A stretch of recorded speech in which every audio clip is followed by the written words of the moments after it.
Hello and welcome to another War 40k Imperial Guard Tactics video. Now before we get into today's video, I would like to say a big thank you to Xavier Gondelman for sending in some very awesome pictures of his Imperial Guard army. Absolutely love this colour scheme, just classic Armageddon Steel Legion. Some of the conversions in the background with the Ogrins and whatnot, and the Bullgrins and the tanks. It just looks good. Can't go wrong with a good old bit of Steel Legion. So thank you for sending these pictures in, Xavier. If anyone else has got any cool pictures they want me to use in my videos, then please post them on my Facebook page or email them to me, and there will be a link to my Facebook page and my email address down in the description below. But now, without further ado, let's get into today's video. So today, guys, we're going to be taking a look at how to open a game of 40k. What do I mean by that? Well, essentially, what are your sort of turn one opening moves going to be? Turn one, turn two. You see, many games of 40k are kind of dictated over, over what's going to happen by the decisions you make in turns 1 and 2. And a couple of crucial mistakes, or not even mistakes, decisions that can be made in turn 1 or 2 can vastly affect whether you're going to win or lose the game.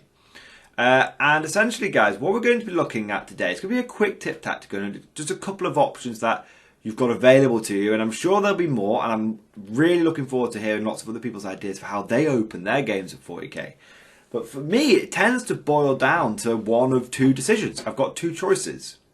Okay, now obviously I'm looking at this from a infantry heavy perspective, but this can definitely be done from a combined arms or hybrid or air cav or any kind of Imperial Guard army, mechanized, armored, hybrid, infantry, air, it doesn't matter. How I see it, we essentially have two opening moves that can be made. Okay, now the first one is, bearing in mind, let's take a look at 9th edition first, actually. So the missions tend to be around these middle objectives. All right, that's where the game is won and lost. That's why people say board control is so important. When people say board control is so important, they don't mean that you have to be in every single part of the board all the time. What they mean is, don't gunline.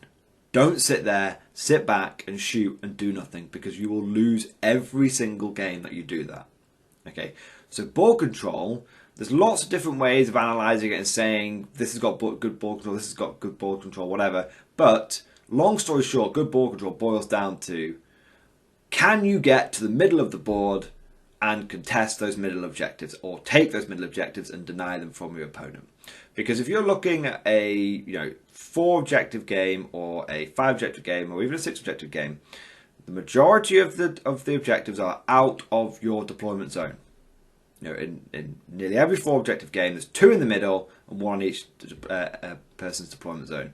In a 5 objective game, there's 3 in the middle and 1 in each person's deployment zone. So when you start getting up to like 6 objective games, where then it's like there's 2 near your deployment zone and 2 near there, and you've got 1 each. But even then, this, what we're talking about in a moment, will still apply. So that's the stage set. Understand the context in which this argument and these ideas are being made, which is it's about the middle objectives and it's about primary objectives. Okay? If you take loads of killing objectives for your secondaries and you do a great job of that, but don't really score anything above like 20, 25 primary points, you're just going to lose every single time. Because you're just not going to do very well. Okay, and secondary objectives, there are some armies, the thing about secondaries is there are some armies out there which are really difficult to score secondaries against. Really difficult. So then you really have to start playing the primary game, And those armies which tend to struggle are the ones that are bad at primary and give away too many secondary points. Okay, so the stage set. What are the two opening moves? What are your two sort of approaches, your two options regarding those middle objectives? Well, option 1 is the slow and steady methodical advance. This is where, imagine you're using a regiment trait such as Wilderness Survivors and Disciplined Shooters, which means Wilderness Survivors means if you don't advance, you get cover, so you've basically got +1 save across all your infantry, which is really valuable. And you've also got Disciplined Shooters, which gives you an 18-inch rapid fire, which means you don't have to get as close to start pumping out the lasgun volleys and the plasma volleys. Okay, So that kind of advance will allow you to, you move forward 6 inches a turn. So and bearing in mind you're normally between 10 and 12 inches away from most objectives in that aren't in your deployment zone in 9th edition. Okay, so turn 1, you're not getting onto the middle of the board. Turn 2, at the beginning you won't, but at the end of your movement phase you will do. So you won't score the big primary points for turns 1 and turn 2. Okay, but, so you might be thinking, well, that's terrible. That's terrible. Why would you do that? Okay, number 1. By advancing methodically and steadily, you keep force cohesion. You haven't got units which are scattered all over the place. You keep what is commonly referred to in 40k as a blob or a death ball. Okay, you keep army cohesion. Everything is advancing at the same time, at the same rate, and you are being very methodical about it. And so 1, you're keeping army cohesion. Number 2, it is a less risky approach. You see, if you charge forward with everything and advance with everything, you might take ground, but you are opening yourselves up to a vicious counterattack. Okay? It's all about what army are you facing and what is your enemy likely to do. If your enemy is a fast-moving assault force that if you charge forward too soon, it's going to just have a turn 1 charge on you and they're going to love it, and you're giving them the ability to really hurt you, then that might not be such a good idea. You might want to advance forward methodically. Okay? Because you'll advance forward a bit, then they'll advance forward as far as they can go. Maybe they'll charge you a bit, maybe they won't. But then you get your chance to just blitz them. Okay, an example of this happening is in the game I had versus Winter's SEO. Okay, if you haven't seen it, I was on the Winter's SEO channel, you know. Oh, I'm famous now. Anyway, and in that battle, I advanced forward methodically. And Winter's boiled forward like a good Tyrannid player with all his gene stealers, and I was able to lasgun him to death, essentially. There was obviously a lot more to the battle than that, but that's the short version. Now, like we said, the advantage is it's less risky. It allows you to draw the enemy out towards you. It's more of a tactic that I would use if you're facing a combat army. You don't want to just throw your guardsmen at them. They'll just chew through them. So that's sort of the first approach. The disadvantage of this approach is it will take you longer to get to the middle of the board, which means you have less time to score the big points on primary. Okay, you might more reliably score them, but what you will tend to find with approach number 1 is that you are behind the first 2 turns of the game. And then you need the final turn 3, turn 4, turn 5 to equalise and then pull ahead. And so it's less of a, I'm going to get as many points as quickly as I can, and then we'll see what happens. If I die, and the enemy's got to try and catch up. It's not that approach. It's, I know that I am going to be behind for a turn or 2. I know that's going to happen. I'm okay with that because psychologically, you don't want to start panicking and start throwing men away and getting a bit unsure, because you know that you have 3 turns to pull it back. Okay. Now the other approach is the burn fast approach, the be gone, be bright, be fast approach. Okay. This is where turn 1, you move, advance, just blitzkrieg forward as fast as you can, and you take that middle ground and you make sure you have it turn 1. So every infantry guy in your army, he's moving. And if he's not moving, he's moving and advancing just normally. Okay, you've got hellhounds, which are powering forward. You've got, your Lehman Russets, with your martial cannons. They're also, powering forward. Everyone in the enemy's face, aggression, smash. Much more, exciting, much more dynamic, much more risky. Much riskier.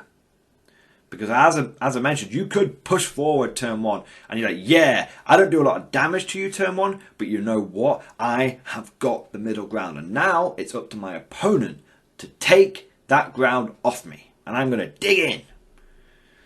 But what if you're facing an opponent which is an assault army?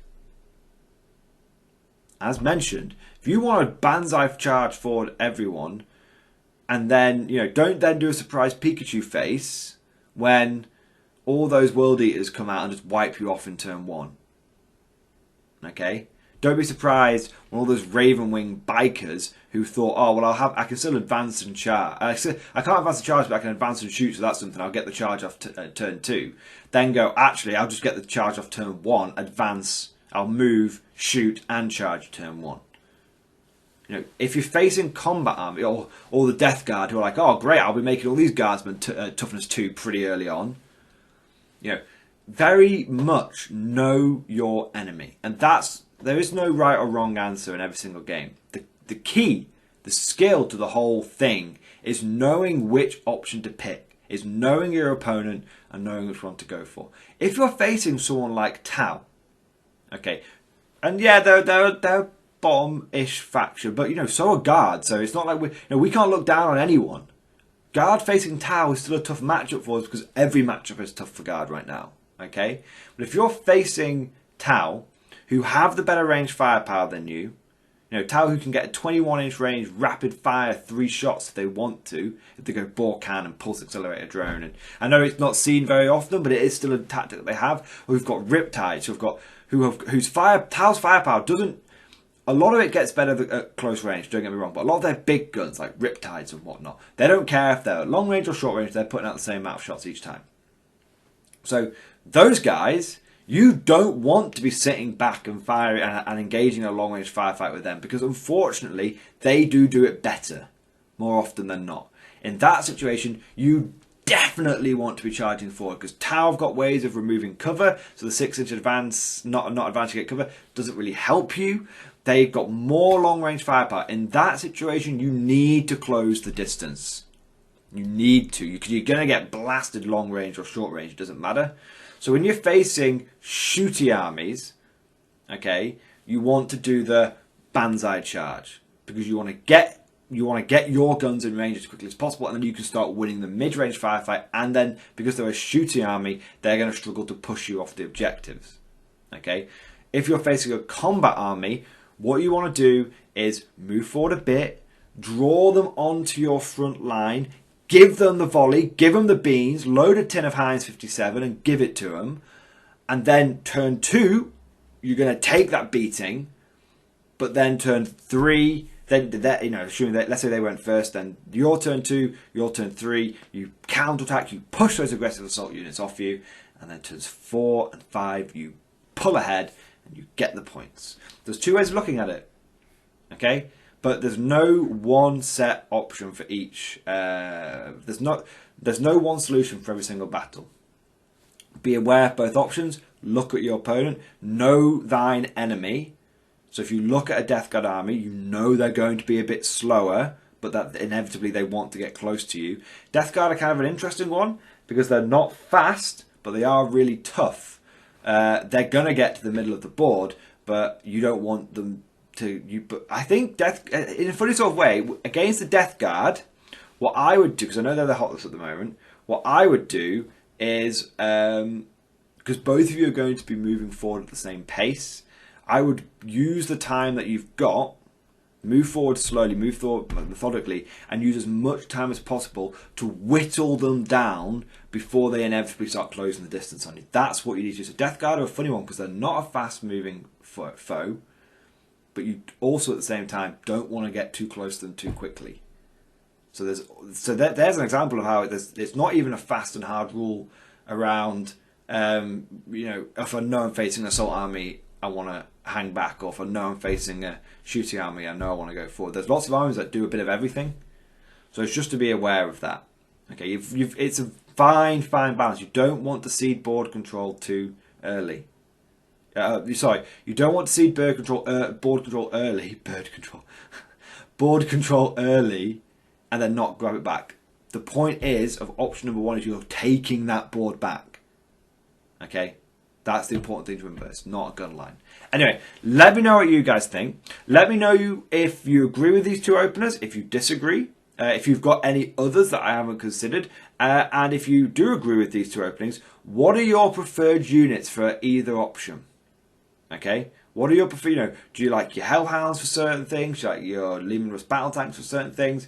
And likewise, if based on your experience against a certain faction, generally speaking, what is the best option against that faction? That would be really cool, because I don't play every army all the time. I don't, thanks to coronavirus, I haven't played in a while, so I have to be a bit careful, because I don't want to, because I haven't played the new Death Guide yet. I've watched loads of battle reports and everything, but I haven't played them myself. So those of you who have played against them, how do you do? What are your opening moves against them? Those of you who have been unfortunate enough to play against the new, I always call them Raven Guard. I mean Raven Wing, the new Dark Angels. What are your opening moves against them? Tau, Marines, Necrons. What are your opening moves, turn 1 and turn 2, against those factions, against all the factions? Let me know down in the comment section below, and then together as a community we can read that, we can share that information, and when we are able to play games again, or for those of you who are still able to play them, you can go in and your fellow commanders will have helped you out. Thank you guys for watching, and of course I'll see you guys next time.